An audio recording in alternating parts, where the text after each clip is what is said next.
Hi, my name is Connie Koklandis and you're watching the video on the characteristics and etiology of pseudostrabismus.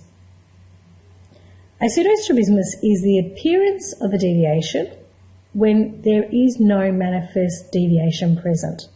What this means is that simply what we have is the patient appears to have what looks like a manifest strabismus, but in the clinic we prove otherwise.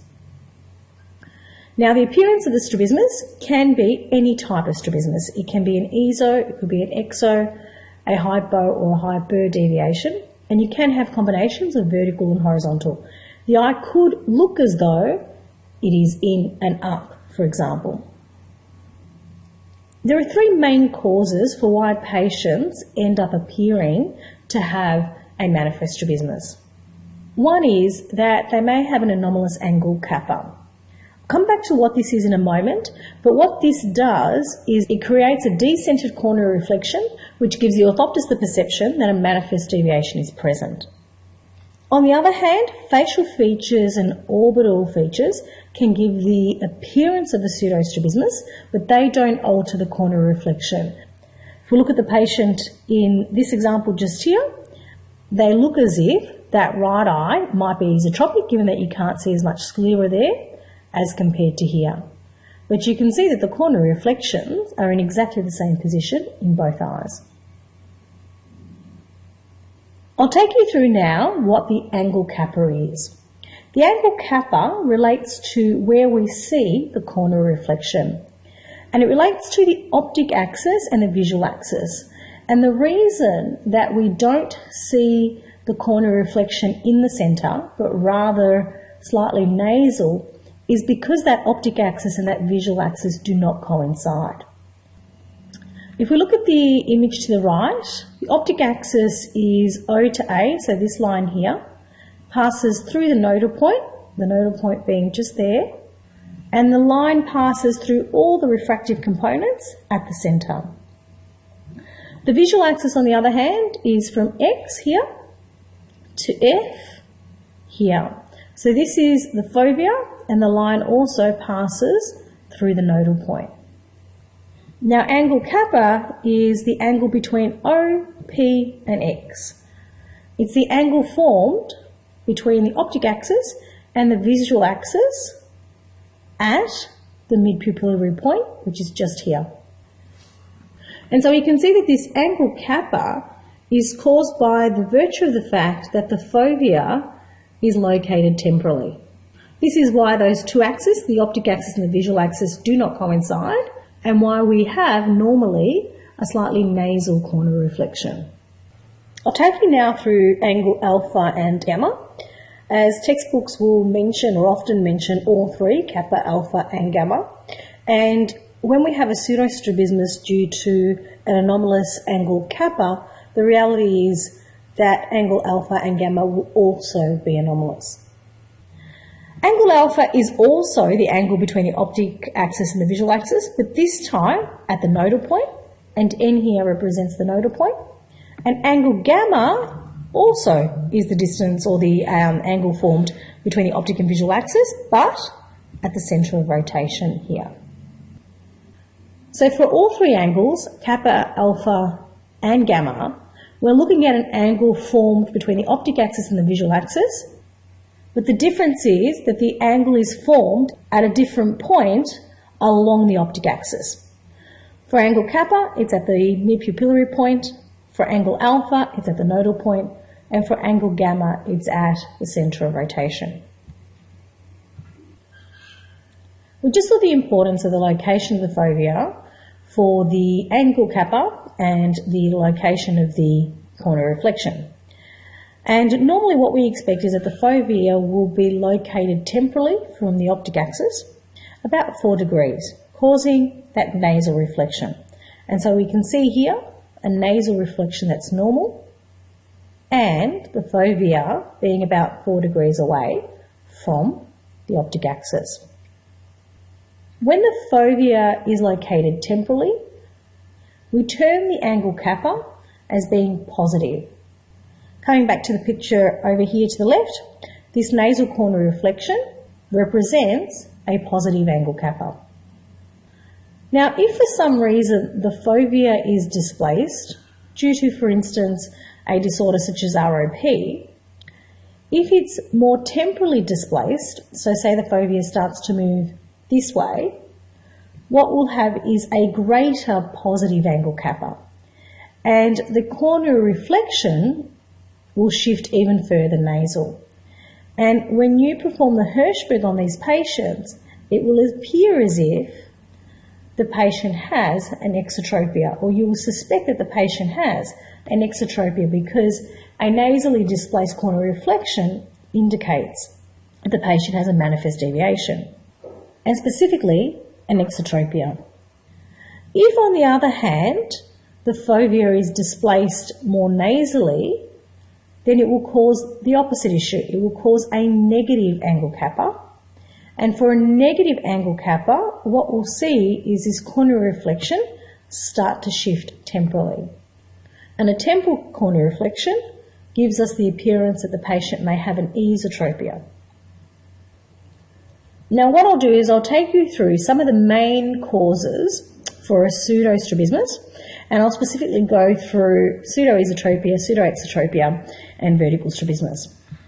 So, if you have a pseudoesotropia, you may have a negative angle alpha, and we see in this child here, we have a temporal reflex of the right eye, but what would happen in this instance would be that you would cover this eye, and there'd be no taking up or fixation of the right eye. And if you then were to prove that this patient was straight, you would find that they would have, for instance, equal visual acuity, they have stereopsis. Everything is indicating that this patient doesn't have a strabismus, and that the cause of the decentered corneal reflection is a negative angle kappa. A wide epicanthus or epicanthal folds can also cause the appearance of an ESO. This particularly happens in infants, and we can see here we have a wide epicanthus, and these are the epicanthal folds here. And what the epicanthal folds do is they hide pretty much the sclera here, and it gives the appearance that there may be an esotropia.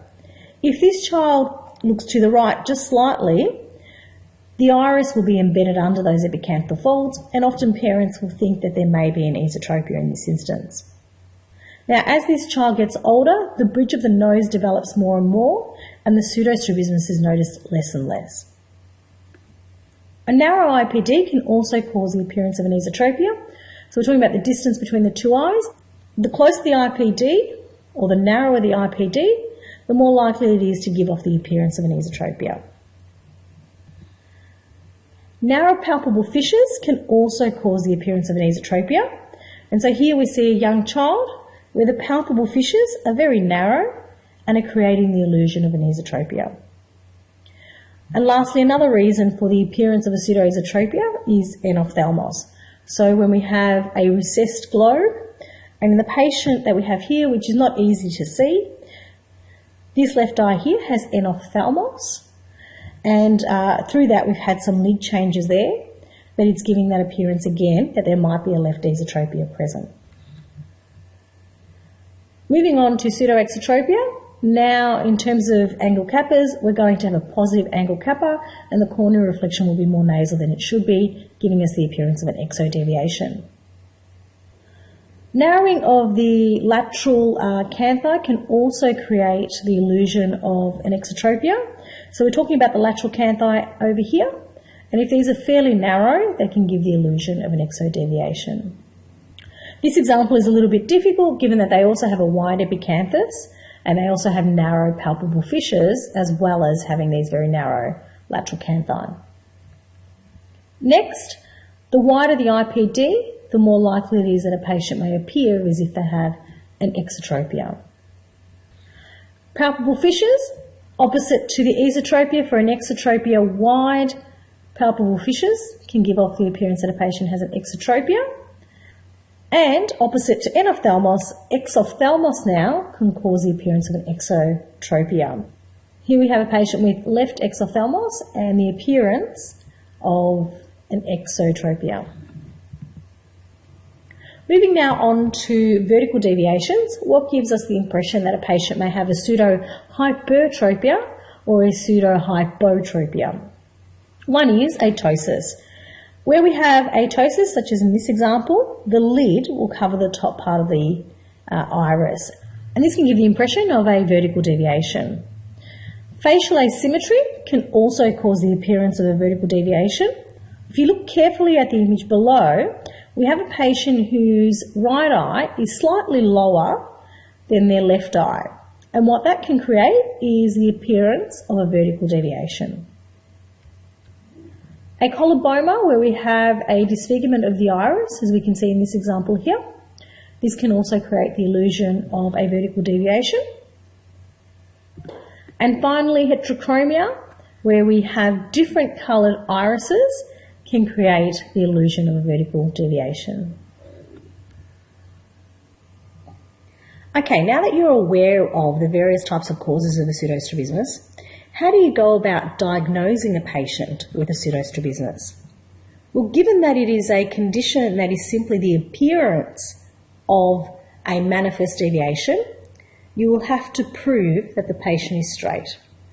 And three of the key tests that will assist you and support your diagnosis of pseudostrabismus is the cover test, a test of binocular functions, and visual acuity. For the cover test, you should have no movement on cover, which indicates there's no manifest deviation. For binocular functions, the most important test is the random dot stereoacuity test. The patient should pass this. It also rules out the possibility of a microstrabismus. Where you have a younger child and you're not able to perform a random dot stereoacuity test, then you have to rely on the 20 diopter prism reflex test. However, just be mindful that that does not rule out the microtropia patient, and specifically the microtropia with identity patient. And lastly, we have visual acuity. We expect that a patient who has a constant deviation to have amblyopia. So, if the patient has equal vision, this also supports your diagnosis of pseudostrabismus. So overall, as an example, a patient may have the appearance of an esotropia, but their cover test result will be normal, or there will be no manifest deviation on cover test. They'll pass a random dot stereoacuity test, and they'll demonstrate equal VA. Okay, that brings us to the conclusion of this video. Thank you for watching.